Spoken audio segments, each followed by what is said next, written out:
Hello everyone, welcome back to my channel. সবাই কেমন আছো? আশা করি সবাই খুব ভালো আছো। আজকে তোমাদের সাথে বাঙালির খুবই পরিচিত একটা রেসিপি শেয়ার করব। হ্যাঁ, ঠিকই গেস করেছো, আজকে ঘুগনির রেসিপি শেয়ার করব, তবে লেফট ওভার চিকেন কারি দিয়ে। তো এখানে দেখো, বুটগুলোকে আমি আগে ভিজিয়ে রেখেছিলাম, তো বেশ মোটা মোটা হয়ে গেছে। তো এবার এটাকে আমি প্রেশার কুকারে দিয়ে 3 থেকে 4টে সিটি দিয়ে নেব। তো এখানে দেখো, প্রেশার কুকারে বুটগুলো দিয়ে পরিমাণ মতো জল দিয়ে তার মধ্যে আমি একটু লবণ, একটু হলুদ আর একটু সামান্য তেল দিয়ে দিচ্ছি। তো এবার এটাকে আমি 3 থেকে 4টে সিটি দিয়ে নেব। তো এই বুটটা সেদ্ধ হতে থাক, ততক্ষণে আমি যে বাকি প্রিপারেশনগুলো আছে সেগুলোকে করে নিই। চলো। তো এখানে আমি আলু আর পেঁয়াজ নিয়ে নিলাম। তোমরা তোমাদের হিসাব মতো নেবে।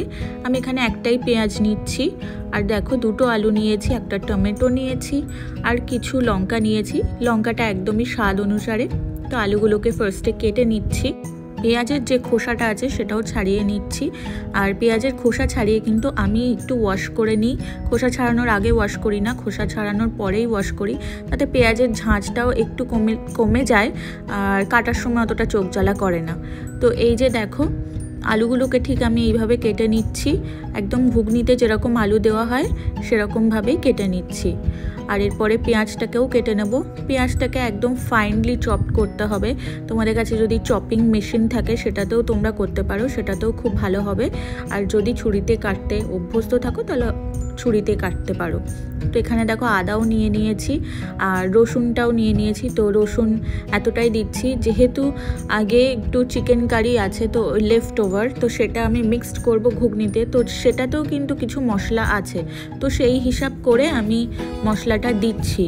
আসলে মশলাটা সম্পূর্ণ যে যার নিজের ওপরে, এটা আমি মনে করি। তো তোমরা যখন বানাবে তোমরা তোমাদের হিসাব মতন মশলাটা বানিয়ে নিও।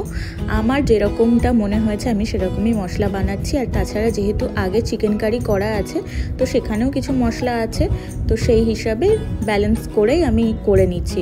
তো এখানে দেখো, মিক্সিতে আমি লঙ্কা, রসুন, আদা আর একটু জিরে দিয়েছি। তো এটাকে ভালো করে ব্লেন্ড করে নিয়েছি। আর ঘুগনির সাথে কিন্তু হচ্ছে লুচি, তো সেই জন্য এখানে একটু ময়দাটাও মেখে নিচ্ছি। ময়দাতে ময়াম হিসাবে একটু তেল দিয়েছি আর একটু নুন আর চিনি, যেরকম যেটা লাগে ময়দাতে। তো এটা নর্মালি সেরকমভাবেই মাখছি। তো ময়দাটা মেখে রেখে দেবো, খাওয়ার সময় জাস্ট ভেজে নেব লুচিটা। তো চলো, এখানে কড়াতে তেল গরম করতে দিই। এখানে দেখো, এই পরিমাণে সর্ষের তেল দিয়েছি আর গোটা রান্নাটাই আমি সর্ষের তেলেই করছি। তো এখানে আমি প্রথমে দিয়ে দিলাম পেঁয়াজ কুচি আর সঙ্গে দিলাম আলু আর পেঁয়াজটা একসাথেই ভাজা হবে। আর তোমরা অবশ্যই যে গরম মশলা হয়, গোটা গরম মশলা, সেটা প্রথমে দিও তেলে ফার্স্টে, তাহলে খুব ভালো একটা ফ্লেভার হয়। আমি না এখানে দিতেই ভুলে গেছি, বাট ওটা দিলে খুব ভালো একটা ফ্লেভার আসে। তো এখানে দেখো, আমি পরিমাণ মতো লবণ আর হলুদ দিয়ে দিয়েছি। তো লবণটা দেওয়ার সময় হয়তো ভিডিওটা করতে ভুলে গেছি। আর এখানে দিয়ে দিলাম দেখো টমেটো কুচি। তো এবার এটাকে ভালো করে একটু নাড়াচাড়া করে নিতে হবে, একটু ভালো করে কষে নিতে হবে। এরপরে দেখো, দিয়ে দিলাম যে মশলাটা আগে থেকে বেটে রেখেছিলাম সেটা দিয়ে দিলাম। আর এর মধ্যে একটু কাশ্মীরি রেড চিলি পাউডার আর পরিমাণ মতো একটু সামান্য চিনি দিয়ে দিলাম। ব্যাস, এবার মশলাটাকে ভালো করে কষাতে হবে। যতক্ষণ না তেলটা ছেড়ে যায় ততক্ষণ কিন্তু খুব সুন্দর করে কষাতে হবে। দেখো, মশলা থেকে কিন্তু তেল বেরিয়ে গেছে। ঠিক এই পর্যায়ে আমি চিকেনটা দিয়ে দিচ্ছি। এটা আগেই করা ছিল, তো এই চিকেনটাকে আমি একটু ছিঁড়ে দিয়েছি। যে বোনলেস চিকেনগুলো ছিল সেগুলোকে আমি ছিঁড়ে দিয়েছি। ব্যাস, এটাকে দিয়ে আবার খানিকক্ষণ একটু ফ্রাই করে নিতে হবে, একটু সামান্য কষিয়ে নিতে হবে। তো দেখো, কষানো হয়ে গেছে। আমি এখন ঢেলে দিচ্ছি বুটটা।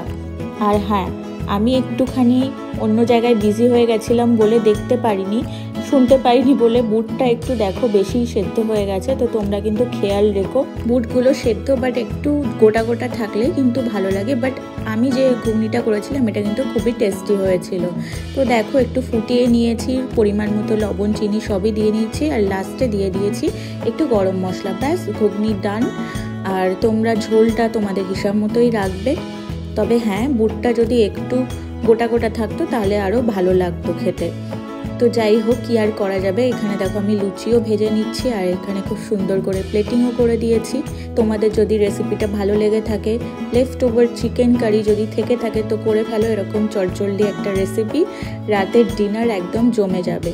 তো চলো, ভিডিওটা যদি তোমাদের ভালো লেগে থাকে আর রেসিপিটা যদি ভালো লেগে থাকে অবশ্যই ট্রাই করে আমাকে কমেন্ট করে জানিও কেমন লাগলো।